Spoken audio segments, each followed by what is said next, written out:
আজ জানিয়ে দেব আজকের ৩০টি বড় ও গুরুত্বপূর্ণ তাজা সংবাদ। প্রথমেই দেখে নিন প্রধান সংবাদ শিরোনামগুলো, তারপর থাকছে প্রতিটি খবরের বিস্তারিত। চলুন শুরু করা যাক। ফুটপাতে দুধ গরম বিতর্ক, অগ্নিমিত্রার ধমকের পর জনতার দরবারে মুখ্যমন্ত্রীর সঙ্গে দেখা করলেন সেই বৃদ্ধা। কোন বিজেপি বিধায়ক নিয়ে এলেন তাকে?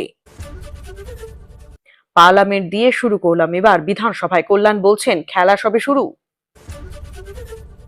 চিঠি দিয়েছেন অভিষেক, তৃণমূল ত্যাগে 20 এনসিপিআই কে নোটিশ দিল স্পিকারের দফতর। কিসের জন্য 7 দিন সময় দেওয়া হলো? দিল্লি রাঁচির পর প্রশ্ন ফাঁস নিয়ে উত্তাল পাটনা। বিহারের সিভিল সার্ভিস পরীক্ষা বাতিলের দাবি, বিক্ষোভ সামলাতে জল কামানো।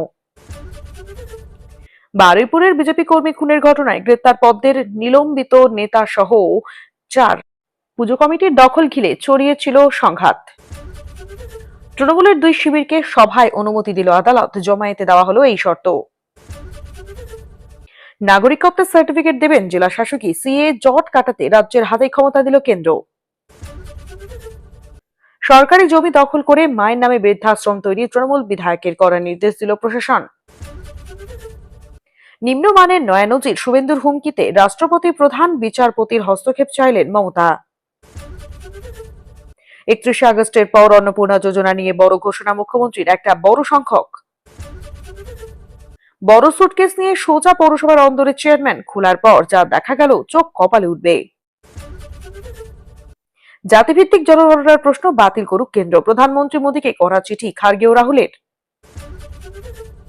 এতজন মুসলিম মহিলা পেয়েছেন অন্নপূর্ণার টাকা, মমতার অভিযোগের জবাবে কি বললেন শুভেন্দু? আমাকে গৃহবন্দী করবেন, শুভেন্দুর মন্তব্যে ক্ষুব্ধ মমতা, দ্বারস্থ হলেন রাষ্ট্রপতির। আইফোন নিয়ে বিবাদ নাকি পারিবারিক অশান্তি, মহারাষ্ট্রের পাহাড়ে মর্মান্তিক ঘটনার নেপথ্যে আসল কারণ কি ছিল জানুন। এনআরসি না হলে মানা হবে না সেন্সাস, উত্তাল মণিপুরে হঠাৎ কেন শুরু হলো এই তীব্র আন্দোলন? যাদবপুরে শান্তি ফেরানোর ডাক উচ্চশিক্ষা মন্ত্রীর, দাবিতে অনড় পড়ুয়ারা, ক্যাম্পাসে এলো পুলিশ। কোন পথে এগোচ্ছে তদন্ত।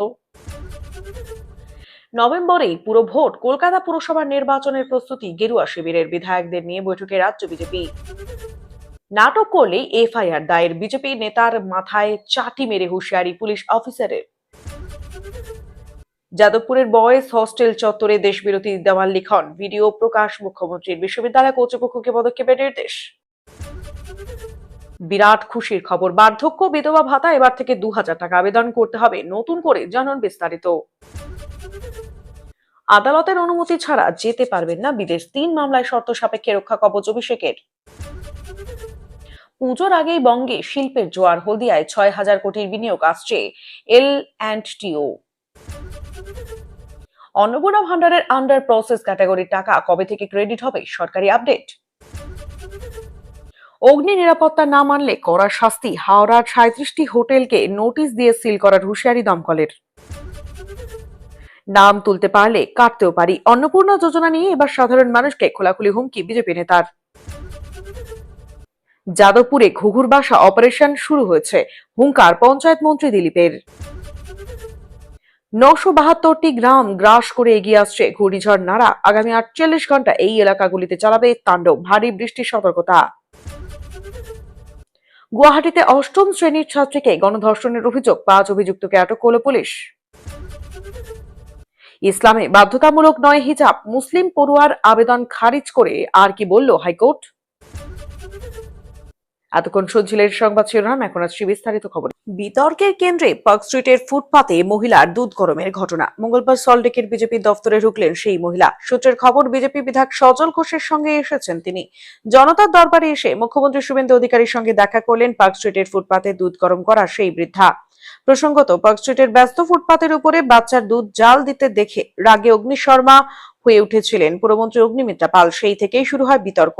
ভিডিও ছড়িয়ে পড়েই বিতর্কের ঝড় উঠেছিল। প্রথমে নিজের বক্তব্যে অনড় ছিলেন পুরমন্ত্রী, পরে গতকাল নিজের অবস্থান না বদলালেও পার্ক স্ট্রিট বিতর্কে কিছুটা সুর নরম করেছেন পুরমন্ত্রী। অগ্নিমিত্র স্বীকার করেছেন, চিৎকার না করে ওই পরিবারটির সাথে তার বুঝিয়ে বলা উচিত ছিল।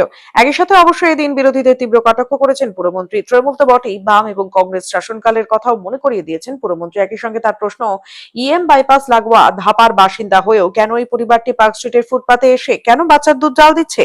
1 গামলা দুধ 6 মাসের শিশুর খাওয়ার জন্যই কিনা সেই প্রশ্ন তুলেছেন পুরমন্ত্রী।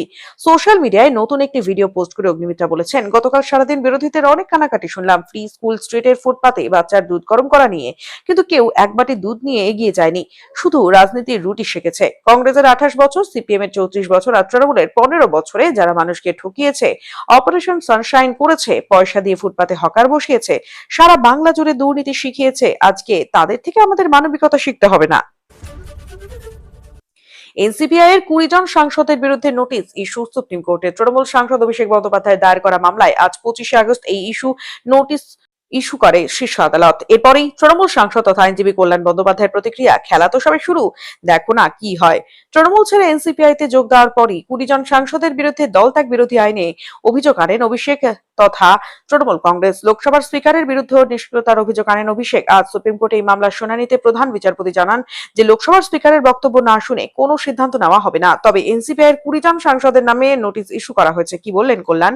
শীর্ষ আদালতের এই নির্দেশের পরেই অভিষেকের তরফে উপস্থিত আইনজীবী তথা তৃণমূল সাংসদ কল্যাণ বন্দ্যোপাধ্যায় বলেন, সুপ্রিম কোর্ট আজ ডিসকোয়ালিফিকেশন পিটিশন দিয়ে নোটিশ ইস্যু করেছে। 20 জন সাংসদের বিরুদ্ধে নোটিশ ইস্যু করেছে, এই তো খেলা সবে শুরু, বলতে হয়নি কিছুই। আইন আমাদের পক্ষে এতটাই, 20 জন সাংসদ মিলে এতটাই বেআইনি কাজ করেছে যে এখন স্পিকার ফেলে রেখে দিয়েছেন যে এটা কত বড় অসাংবিধানিক কাজ তা সবার কাছে স্পষ্ট। দেখো না 20 জনের কি হয়। স্পিকার কমপ্লেন নিয়ে কোনো সিদ্ধান্ত নেননি, তার আগেই আসন বরাদ্দ করে দিলেন, আমাদের আগে সিট দেওয়া হলো, কিরেন রিজিজু ওদের স্বীকৃতি দিয়ে দিল। নোটিশ জারি হওয়ায় 20 জন এনসিপিআই সাংসদকে কি করতে হবে তাও বলে দেন কল্যাণ। বলেন, নোটিশের জবাব দিতে হবে, আর্গুমেন্ট করতে হবে, যত আইন জানে বলতে হবে। সব থেকে বড় কথা হলো গণতন্ত্রের জয় হবে। পার্লামেন্ট দিয়ে শুরু করলাম, এরপর বিধানসভায় আসবো, চিন্তা করো না, সব ঘুম ভাঙিয়ে দেবো। অন্যদিকে এনসিপিআই সাংসদ শতাব্দী রায় প্রতিক্রিয়া দিয়ে বলেন, অভিষেক সুপ্রিম কোর্টে গিয়েছে, যাক না, সময় বলবে, আইন বলবে, নিয়ম বলবে, আমরাও সেই অপেক্ষা করছি। সর্বোচ্চ আদালতে জানানোর পর এবার 20 সাংসদের নোটিশ পাঠালো স্পিকারের দপ্তর। আজ মঙ্গলবার বেলা 3টের পর স্পিকারের দপ্তর থেকে সব সাংসদের দিল্লির ঠিকানায় সাংসদদের সরকারি ইমেল আইডি এবং সংসদ পোর্টালে নোটিশ পাঠানো হলো। প্রসঙ্গত, দলত্যাগী আইনে তৃণমূল ছেড়ে এনসিপিআই তে যাওয়া 20 জন সাংসদের প্রত্যেকে সাংসদ পদ খারিজ করার জন্য স্পিকারের কাছে চিঠি দিয়েছেন তৃণমূল সাংসদ অভিষেক বন্দ্যোপাধ্যায়। গত 19 জুন চিঠি দেন অভিষেক। আজ মঙ্গলবার স্পিকারের দপ্তরের থেকে পাঠানো নোটিশে অভিষেকের চিঠির পরিপ্রেক্ষিতে সাংসদের বক্তব্য জানাতে বলা হয়েছে আগামী 7 দিনের মধ্যে। প্রসঙ্গত, মঙ্গলবার সকালে প্রধান বিচারপতি সূর্যকান্ত এবং বিচারপতি জয়মাল্য বাগচি ও ভি মোহনার বেঞ্চ 20 জন সাংসদকে নোটিশ জারি করেছে। অভিষেকের আবেদনে লোকসভার স্পিকারকে অযোগ্যতা সংক্রান্ত প্রক্রিয়া দ্রুত শেষ করার নির্দেশ দেওয়ার আবেদন জানানো হয়েছে। এরপরই সাংসদের নোটিশ পাঠালো স্পিকারের দপ্তর। শুনানির সময় লোকসভার স্পিকার এবং হাউসের সেক্রেটারি জেনারেল হয়ে সলিসিটর জেনারেল তুষার মেহতা জানান, সংবিধানের 10ম তফসিলের অধীনে তৃণমূলের দায়ের করা অযোগ্যতা সংক্রান্ত আবেদনের ভিত্তিতে এই 20 সাংসদকে ইতিমধ্যেই নোটিশ পাঠানো হয়েছে। এর পরিপ্রেক্ষিতে বিচারপতি জয়মাল্য বাগচি বলে, নোটিশ জারি করা নিয়ে প্রশ্ন নয়, প্রশ্ন হলো নির্দিষ্ট সময়সীমার মধ্যে এই প্রক্রিয়া শেষ করা। বেঞ্চ জানায়, অভিষেক বন্দ্যোপাধ্যায়ের রিট আবেদনের ভিত্তিতে প্রতিপক্ষদের নোটিশ জারি করতে তারা আগ্রহী। তবে তুষার মেহতা জানান, স্পিকার বা তার দপ্তরকে পৃথকভাবে নোটিশ দেওয়ার প্রয়োজন নেই, কারণ তিনি স্পিকারের হয়ে আদালতে উপস্থিত থাকবেন। 20 জন সাংসদের বিরুদ্ধে অযোগ্যতা সংক্রান্ত প্রক্রিয়া দ্রুত শেষ করার দাবিতে অভিষেক বন্দ্যোপাধ্যায়ের আদালতে দ্বারস্থ হয়েছেন। এর আগে তিনি ওই সাংসদদের বিরুদ্ধে স্পিকারের কাছে পৃথক পৃথক আবেদন করেছিলেন, পরে সেই প্রক্রিয়া দ্রুত নিষ্পত্তির জন্য আবেদন জানান। এই বিষয়টি নিয়ে গত 12 আগস্ট লোকসভা স্পিকার ওম বিড়লার সঙ্গে দেখা করেন অভিষেক। তার আগে 27 জুলাই স্পিকারকে লিখিত স্মারকও পাঠিয়েছিলেন তিনি। মামলায় লোকসভার স্পিকার এবং সেক্রেটারি জেনারেলকে প্রধান প্রতিপক্ষ করা হয়েছে, পাশাপাশি 20 জন সাংসদকেও মামলার পক্ষভুক্ত করা হয়েছে। তৃণমূলের সংসদীয় দলে বিদ্রোহের পর থেকে এই বিতর্কের সূত্রপাত। ওই 20 জন সাংসদ ঘোষণা করেছিলেন যে তারা ত্রিপুরা ভিত্তিক রাজনৈতিক সংগঠন ন্যাশনালিস্ট সিটিজেন্স পার্টি অফ ইন্ডিয়াতে যোগ দিয়েছেন বা দলটির সঙ্গে একীভূত হয়েছেন এবং লোকসভায় পৃথক গোষ্ঠী হিসেবে স্বীকৃতি চেয়েছেন। পরবর্তী সময়ে সংসদে ওই বিদ্রোহী সাংসদদের এনসিপিআই গোষ্ঠী হিসেবে বিবেচনা করা হয়েছে এবং তারা এনডিএর সংসদীয় কার্যকলাপেও অংশ নিয়েছেন বলে সংবাদ সংস্থা পিটিআই জানিয়েছে। তৃণমূলের দাবি, ওই সাংসদরা দলের প্রতীকেই নির্বাচিত হয়েছিলেন। অন্য রাজনৈতিক দলের সঙ্গে তাদের এই সমঝোতা বা যোগদান দলের সদস্য পদ স্বেচ্ছায় ত্যাগ করার সমতুল্য এবং সংবিধানের দলত্যাগ বিরোধী আইনের আওতায় তাদের অযোগ্য ঘোষণা করা উচিত। 70তম বিপিএসসি পরীক্ষা বাতিলের দাবি নিয়ে বেশ কয়েকদিন ধরে বিক্ষোভ দেখাচ্ছিলেন পরীক্ষার্থীরা। পরীক্ষায় অনিয়ম এবং প্রশ্নপত্র ফাঁসের অভিযোগও করেছেন তারা। মঙ্গলবার পাটনায় রাজভবন অভিযানের ডাক দেন বিক্ষোভকারীরা। বিক্ষোভকারীদের ছত্রভঙ্গ করতে জলকামান দাগল পুলিশ। বিহার পাবলিক সার্ভিস কমিশন পরীক্ষা বাতিলের দাবি, প্রশ্নপত্র ফাঁস এবং অনিয়মের অভিযোগকে কেন্দ্র করে অগ্নিগর্ভ পরিস্থিতির সৃষ্টি হলো পাটনায়। দিল্লি, রাঁচির পর প্রশ্ন ফাঁস নিয়ে এবার উত্তাল বিহার। মঙ্গলবার পরীক্ষার্থীদের রাজভবন অভিযান ঘিরে অশান্তি দেখা গেল রাজধানীর রাস্তায়। মুখ্যমন্ত্রীর বাসভবনের দিকে এগুলোর সবাই পুলিশের সঙ্গে বিতণ্ডা এবং সংঘর্ষে জড়ালেন পরীক্ষার্থীরা। গান্ধী ময়দানের কাছে পুলিশের ব্যারিকেড ভেঙে এগোতে গিয়ে ধুন্ধুমার পরিস্থিতির সৃষ্টি হয়। বিক্ষোভকারীদের ছত্রভঙ্গ করতে জলকামান দাগে পুলিশ। সংবাদ সংস্থা এএনআই জানিয়েছে, দুপুরে আন্দোলনকারীরা পুলিশের ব্যারিকেড ভেঙে এগিয়ে যাওয়ার চেষ্টা করলে দুই পক্ষের মধ্যে হাতাহাতি হয়। ধস্তাধস্তি চলে বেশ কিছুক্ষণ। পুলিশের তরফে আন্দোলনকারীদের জানিয়ে দেওয়া হয় আর এগোনো যাবে না। তারপরে এই পরিস্থিতির সৃষ্টি হয়। ৭০তম বিপিএসসি পরীক্ষা বাতিলের দাবি সহ বেশ কিছু অভিযোগ নিয়ে কয়েকদিন ধরে বিক্ষোভ দেখাচ্ছিলেন পরীক্ষার্থীরা। পরীক্ষায় অনিয়ম এবং প্রশ্নপত্র ফাঁসের অভিযোগ করেছেন তারা। তাছাড়া শিক্ষক নিয়োগ পরীক্ষায় নিয়ম বদল করা, পরীক্ষায় নেগেটিভ মার্কিং তুলে দেওয়ার দাবি উঠেছে। মঙ্গলবার ছাত্রছাত্রী তথা চাকরি প্রার্থীদের বিক্ষোভে উপস্থিত ছিলেন কংগ্রেস নেতা সুশীল কুমার। তিনি জানান, শুধু শিক্ষক নিয়োগেই নয়, বিপিএসসি এবং সাব ইন্সপেক্টর নিয়োগে অনিয়মের অভিযোগে আন্দোলন চলছে। আন্দোলনকারীদের সমর্থনে তিনি বলেন, আমরা স্পষ্টভাবে বলতে চাই যে কোনো মূল্যে টিচার রিক্রুটমেন্ট এর এক্সামিনেশনের জন্য একটি পর্যায়ের পরীক্ষা চালু করতে হবে এবং নেগেটিভ মার্কিং বাতিল করতে হবে। বিক্ষোভকারীদের প্রতিনিধি দলের সাথে মুখ্যমন্ত্রী আলোচনায় বসুন। গত 9 দিন ধরে অনশন ধর্মঘট করছেন ছাত্রছাত্রীরা। ইতিমধ্যেই বিহার বিধানসভার বিরোধী দলনেতা তেজস্বী যাদব মুখ্যমন্ত্রী সম্রাট চৌধুরীকে চিঠি লিখে সরকারকে বিক্ষোভকারীদের সাথে আলোচনা করে তাদের দাবি দাওয়া পূরণের আহ্বান জানিয়েছেন। তিনিও BPSC, BSSC, sub inspector, constable নিয়োগ সহ সে রাজ্যের বিভিন্ন প্রতিযোগিতামূলক পরীক্ষায় স্বচ্ছতার পাশাপাশি বিগত পরীক্ষাগুলিতে যে অভিযোগ উঠেছে তার নিরপেক্ষ তদন্ত দাবি করেছেন। তেজস্বীর কথায়, নিয়োগ মাফিয়াদের বিরুদ্ধে কঠোর ব্যবস্থা গ্রহণ করতে হবে। বারুইপুরের বিজেপি কর্মী বাপি প্রামাণিককে খুনের ঘটনায় 4 জনকে গ্রেফতার করল পুলিশ। ধৃতদের মধ্যে রয়েছেন বিজেপি থেকে সাসপেন্ডেড নেতা সুজন মণ্ডল। ঘটনার পর তার দিকে আঙুল তুলেছিল নিহতের পরিবার। অপর 3 ধৃতের মধ্যে রয়েছেন কৃষ্ণা মণ্ডল, কনক মণ্ডল এবং অনিল নাইয়া।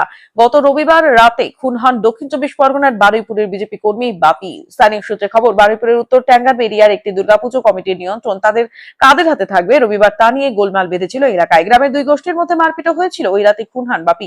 পরিবারের অভিযোগ ছিল রাতে ফোন করে বাড়ির বাইরে নিয়ে গিয়ে কুপিয়ে খুন করা হয় তাকে। গোটা ঘটনায় বিজেপির নিলম্বিত নেতা সুজনের দিকেই অভিযোগের আঙুল তোলে নিহতের পরিবার। পরিবারের দাবি, সুজনই হামলার মূল চক্রী। তার পরিকল্পনা মাফিকে তৃণমূল আশ্রিত দুষ্কৃতীরা বাপির উপরে হামলা চালায় বলে অভিযোগ পরিবারের। তাদের আরো দাবি, বাপিকে খুনের সময় ঘটনাস্থলে উপস্থিত ছিলেন নিহত বিজেপি কর্মীর স্ত্রী। তার সামনে ধারালো অস্ত্র দিয়ে বাপিকে কোপানো হয় বলে অভিযোগ। রবিবার রাতের এই ঘটনার প্রেক্ষিতে অভিযোগ দায়ের হয় বারুইপুর থানায়। সেই মতো সোমবারও 3 জনকে আটক করে জিজ্ঞাসাবাদ শুরু করেন তদন্তকারীরা। পুলিশ সূত্রে খবর, জিজ্ঞাসাবাদ এবং তদন্তে উঠে আসা বিভিন্ন তথ্যের ভিত্তিতেই সুজন সহ 4 জনকে গ্রেফতার করা হয়েছে। বাপিকে খুনের নেপথ্যে ঠিক কি কারণ ছিল এবং কার কি ভূমিকা ছিল তা খতিয়ে দেখছে তদন্তকারীরা। বস্তুত এই ঘটনার আগে থেকেই দল থেকে নিলম্বিত ছিলেন সুজন। তার বিরুদ্ধে ওঠা অভিযোগ প্রসঙ্গে ইতিমধ্যেই দলীয় অবস্থান স্পষ্ট করেছে বিজেপি রাজ্য কমিটির সদস্য প্রাক্তন জেলা সভাপতি উত্তম কর সোমবার এই বিষয়ে বলেন, এই খুনের নেপথ্যে তৃণমূল আশ্রিত দুষ্কৃতীরা রয়েছে। যার বিরুদ্ধে অভিযোগ করা হচ্ছে সেই নেতাকে বেশ কয়েকদিন আগেই দল সাসপেন্ড করেছে। 2 তৃণমূলকেই সভার অনুমতি দিল কলকাতা হাইকোর্ট। দলের ছাত্র পরিষদ টিএমসিপির প্রতিষ্ঠা দিবসে 28 আগস্ট সভার অনুমতি দিল আদালত। বিলা তারামণ্ডলের সামনে কালীঘাট তৃণমূলকে সভার অনুমতি দেওয়া হলো। রানী রাসমণি এভিনিউয়ে ঋতব্রত তৃণমূলকে সভার অনুমতি দিল আদালত। 1500,000 সমর্থক নিয়ে কর্মসূচির অনুমতি হাইকোর্টের।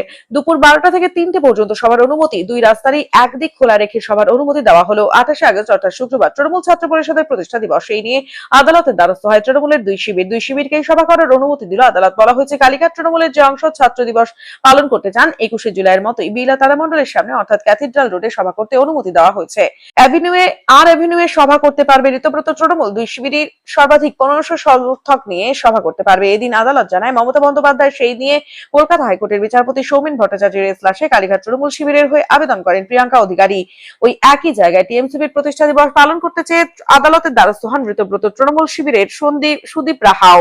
নিজেদের আসল তৃণমূল দাবি করে 28 আগস্ট কালীঘাট তৃণমূল শিবিরকে মেয়র রোডে অনুমতি না দেওয়ার আবেদন জানায় ঋতব্রত তৃণমূল। মমতা আবার কর্মসূচিতে বাধা দেওয়া, ভয় দেখানোর অভিযোগ তোলেন। তার বক্তব্য ছিল, আমরা মিটিং করতে আদালতে গিয়ে অনুমতি চাইতে হচ্ছে কেন? ভারতের সংবিধান, গণতন্ত্র নেই? কেন মিটিং করতে পারবো না? ডেকোরেটরদের ভয় দেখানো হচ্ছে মাইকম্যানকে। হোটেল ভাড়া নিতে চাইলে হোটেলের মালিককেও ভয় দেখানো হচ্ছে। বছর বছর মেয়র রোডে গান্ধী মূর্তির কাছে টিএমসিপির প্রতিষ্ঠা দিবস পালন করে আসছে তৃণমূল। সেখানে প্রধান বক্তা হিসেবে ভাষণ দেন মমতা এবং অভিষেক বন্দ্যোপাধ্যায়। কিন্তু বিধানসভা নির্বাচনে পালাবদলের পর রাজ্যের পরিস্থিতি বদলেছে। শুধু বিজেপির কাছে পর্যুদস্ত হওয়াই নয়, ভেঙে খান হয়ে গিয়েছে তৃণমূল। সেই পরিস্থিতিতে সভা সমিতি করা নিয়েও দ্বন্দ্ব বাড়ছে।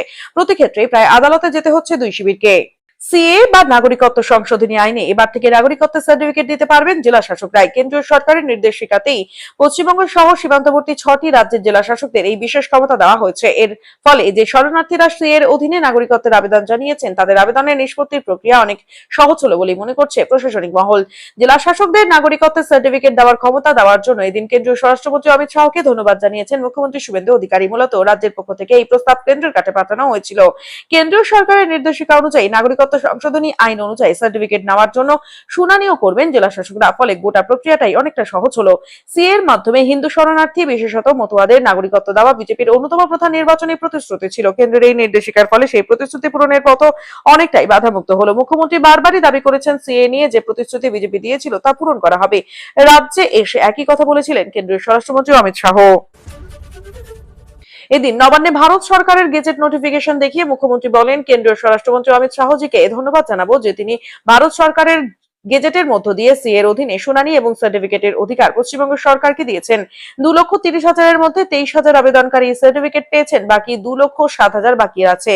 এছাড়া যারা এখনো আবেদন করেনি তারা আবেদন করলে আমরা জেলা শাসকের মাধ্যমে দ্রুততার সঙ্গে শুনানি সম্পন্ন করে হিন্দু শরণার্থীদের সার্টিফিকেট দিয়ে দিতে পারবো। এবার আমার থেকে বুঝে নেবেন আপনারা। বিশেষত মতুয়ারা দীর্ঘদিন আশায় ছিলেন, আমাদের ক্ষমতায় বসিয়েছেন, তারা দ্রুত নাগরিকত্ব পাবেন। কি বলা আছে কেন্দ্রের নির্দেশিকায়? পশ্চিমবঙ্গ সহ 6 সীমান্ত লাগোয়া রাজ্যের জেলা শাসকদের অধিকার দেওয়া হলো নাগরিকত্ব নিষ্পত্তির। পাকিস্তান, আফগানিস্তান এবং বাংলাদেশ থেকে আসা হিন্দু, শিখ, জৈন, বৌদ্ধ এবং পার্সি সম্প্রদায়ের মানুষকে নাগরিকত্ব দেওয়ার প্রক্রিয়ায় বিলম্ব কমাতে গুরুত্বপূর্ণ পদক্ষেপ নিল কেন্দ্র। স্বরাষ্ট্র মন্ত্রকের পক্ষ থেকে নাগরিকত্ব বিধি 2009 সংশোধন করে সিটিজেনশিপ রুলস 2026 বিজ্ঞপ্তি জারি করা হলো। নতুন নিয়ম অনুযায়ী পাঞ্জাব, রাজস্থান, গুজরাট, পশ্চিমবঙ্গ, অসম এবং ত্রিপুরা আদিবাসী এলাকা বাদে এবং কেন্দ্রশাসিত অঞ্চল জম্মু এবং কাশ্মীর ও লাদাখে সাধারণভাবে বসবাসকারী উপযুক্ত এবং যোগ্য আবেদনকারীদের নাগরিকত্ব দেওয়ার ক্ষমতা সংশ্লিষ্ট জেলা শাসকদের দেওয়া হয়েছে। এই ক্ষমতার আওতায় সংশ্লিষ্ট জেলা শাসকরা সিটিজেনশিপ অ্যাক্ট 1955 এর সেকশন 6B এর অধীনে নাগরিকত্বের জন্য আবেদন গ্রহণ, যাচাই বাছাই এবং নিষ্পত্তি করতে পারবেন। এই ধারায় পাকিস্তান, আফগানিস্তান এবং বাংলাদেশ থেকে আসা হিন্দু, শিখ, জৈন, বৌদ্ধ এবং পার্সি সম্প্রদায়ের মানুষেরা নির্দিষ্ট শর্ত সাপেক্ষে ভারতীয় নাগরিকত্বের জন্য আবেদন করতে পারবেন। সরকারি জমি দখল করে মায়ের নামে বৃদ্ধাশ্রম, অভিযোগ ক্যানিং পশ্চিমে তৃণমূল বিধায়ক পরেশরাম দাসের বিরুদ্ধে। তিনি নিজের মায়ের নামে সরকারি জমি দখল করে চাঁদমণি বৃদ্ধাশ্রম তৈরি করেছিলেন। সেই চাঁদমণি আশ্রমের সরকারি জমি দখল সংক্রান্ত মামলায় গুরুত্বপূর্ণ নির্দেশ জারি করল প্রশাসন। দেওয়া হলো 15 দিনের মধ্যে জমি খালি করার আদেশ। কেস রেকর্ডে থাকা নথি, ভিডিওর যাচাই করা রিপোর্ট এবং পাট্টা সংক্রান্ত তথ্য পর্যালোচনার পর প্রশাসনের তরফে আশ্রম কর্তৃপক্ষকে সরকারি জমির কথিত অনুমোদিত দখল ছেড়ে দেওয়ার নির্দেশ দেওয়া হয়েছে। মাতলা নদীর চরে তৈরি হয় বৃদ্ধাশ্রম নিয়ে অভিযোগ তুলেছিল বিজেপি। স্থানীয় সূত্রে খবর, 2021 সালের বিধানসভা ভোটের আগে এই বৃদ্ধাশ্রমের প্রতিষ্ঠা করেন পরেশরাম। সেই বৃদ্ধাশ্রমে নিয়ে আগেই নোটিশ দেওয়া হয়েছিল, এবার দেওয়া হলো জমি ছাড়ার নির্দেশ। প্রশাসনিক আদেশ অনুযায়ী আদেশ পাওয়ার তারিখ থেকে 15 দিনের মধ্যে block land and reforms officer Canning 1 এর অনুকূলে জমির দখল হস্তান্তর এবং জমি খালি করতে হবে। নির্দেশ অমান্য হলে সংশ্লিষ্ট আইনের অধীনে ব্যবস্থা নেওয়া হবে বলে জানানো হয়েছে। আদেশে আরো বলা হয়েছে, সংশ্লিষ্ট জমিতে সরকারি অর্থে নির্মিত ভবন, শেড, সীমানা প্রাচীর সহ অন্যান্য নির্মাণের বিষয়ে বিডিও ক্যানিং 1 কে আনুষ্ঠানিক যাচাই এবং রিপোর্ট করার নির্দেশ দেওয়া হয়েছে। তবে আশ্রমের মূল ভবনে থাকা বয়স্ক বাসিন্দাদের বিষয়টি মানবিক দৃষ্টিকোণ থেকে বিবেচনা করা হয়েছে। তাদের পরিচর্যা, সহায়তা এবং পর্যায়ক্রমে পুনর্বাসনের জন্য উপযুক্ত জেলা কর্তৃপক্ষের কাছে আনুষ্ঠানিকভাবে অনুরোধ পাঠানোর কথা জানানো হয়েছে। পুনর্নির্বাসনের ব্যবস্থা না নেওয়া পর্যন্ত মূল ভবন থেকে তাদের উচ্ছেদ স্বাভাবিকভাবে স্থগিত রাখার নির্দেশ দেওয়া হয়েছে। পাশাপাশি ক্যানিং থানার আইসিকে, BL&LRO এবং BDO কে তাদের সরকারি দায়িত্ব পালনে সহযোগিতা এবং এলাকায় আইন শৃঙ্খলা বজায় রাখার নির্দেশ দেওয়া হয়েছে। প্রশাসনের এই নির্দেশ West Bengal public land act 1962 সংশ্লিষ্ট ধারার অধীনে জারি করা হয়েছে বলে নথিতে উল্লেখ রয়েছে। জমি দখল সংক্রান্ত বিষয়টি প্রশাসনিক নথি ও আদেশের ভিত্তিতে প্রকাশ করা হয়েছে। সংশ্লিষ্ট পক্ষের বক্তব্য পাওয়া গেলে তাও জানানো হবে।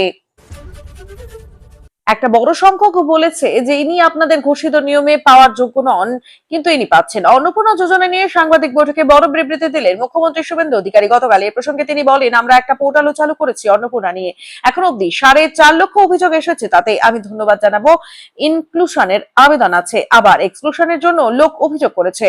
ও পাওয়ার যোগ্য নয়, কেন পেয়েছে 31 আগস্টের পর স্টাডি করে বলে দেবো আমরা কেন অভিযোগ পোর্টালটা চালু করেছিলাম 21 তারিখ থেকে। তাতে 4.5 লক্ষ মা বোন দিদি অভিযোগ করেছেন, সবাই ইনক্লুশন জন্য করেননি। তার মধ্যে একটা বড় সংখ্যক আমাদের দপ্তর বলেছে যে ইনি আপনাদের ঘোষিত নিয়মে পাওয়ার যোগ্য নন, কিন্তু ইনি পাচ্ছেন। প্রেক্ষাপট, অন্নপূর্ণা ভাতা নিয়ে বিজেপি সরকারকে তীব্র আক্রমণ করেছেন মমতা বন্দ্যোপাধ্যায়। পাল্টা কড়া জবাব দিয়েছেন শুভেন্দু অধিকারী। মমতা বন্দ্যোপাধ্যায় বলেছেন, কেন মেয়েরা অন্নপূর্ণা ভান্ডার পাচ্ছে না? দেখে দেখে দিচ্ছেন, চেকে চেকে দিচ্ছেন, বর্ণ দেখে দিচ্ছেন। পাল্টা জবাব দিয়ে মুখ্যমন্ত্রী শুভেন্দু অধিকারী বলেছেন, ধর্ম বর্ণ নয় ধর্ম। মানে কি ইঙ্গিত করেছেন? এখনো অব্দি ট্রান্সফার হয়ে গেছে টাকা 1,45,64,472 জনের অ্যাকাউন্টে। এর মধ্যে মুসলিম সুবিধাভোগী আছে 19,20,000। তৃণমূলের শাসনকালে লক্ষ্মীর ভান্ডার, বিজেপি আমলে রাজ্য সরকারি প্রকল্পের নাম বদলে হয়েছে অন্নপূর্ণা যোজনা। তৃণমূল আমলের বরাদ্দ 1,500, বিজেপির হাতে 1 লাফে বেড়ে দ্বিগুণ হয়েছে। কিন্তু অনেকেই মাসিক 3,000 টাকা পাচ্ছেন না। এ নিয়ে কোনো জায়গায় ক্ষোভ তৈরি হয়েছে। এ নিয়ে এবার বাকযুদ্ধে জড়ালেন প্রাক্তন এবং বর্তমান মুখ্যমন্ত্রী মমতা বন্দ্যোপাধ্যায়। বলেছেন, অন্নপূর্ণা ভান্ডার 1 মাস দেবেন, 3 মাস দেবেন না, পুজো পর্যন্ত বড়জোর দেবেন। বর্ণ দেখে দিচ্ছেন, ধর্ম দেখছেন না। আপনারা হিন্দু ধর্ম ভালোবাসেন না, আপনাদের হচ্ছে হিন্দুত্ব। লক্ষ্মীর ভান্ডার ফিরিয়ে দিন, আমরা আগামী দিন নিশ্চয়ই কোন সিস্টেম করব। এই সিস্টেমের মধ্য দিয়ে আমরা এগুলো জোগাড় করব। আপনাদের সঙ্গে পুরোপুরিভাবে আমি আছি, ছিলাম এবং থাকবো। পাল্টা মুখ্যমন্ত্রী শুভেন্দু অধিকারী বলেছেন, উনি তো আজকেও ধর্ম বর্ণ নয় ধর্ম। মানে কি ইঙ্গিত করছেন? এর আগে বলেছিলেন না, আমি আছি বলে আছি, নইলে একটা কমিউনিটি 1 সেকেন্ডে শেষ করে দেবে। ইঙ্গিত তো পরিষ্কার। যারা যোগ্য তারা হিন্দু কি মুসলিম কি বিজেপি কি তৃণমূল পেয়েছেন, উনি পারবেন নাকি? দেখো।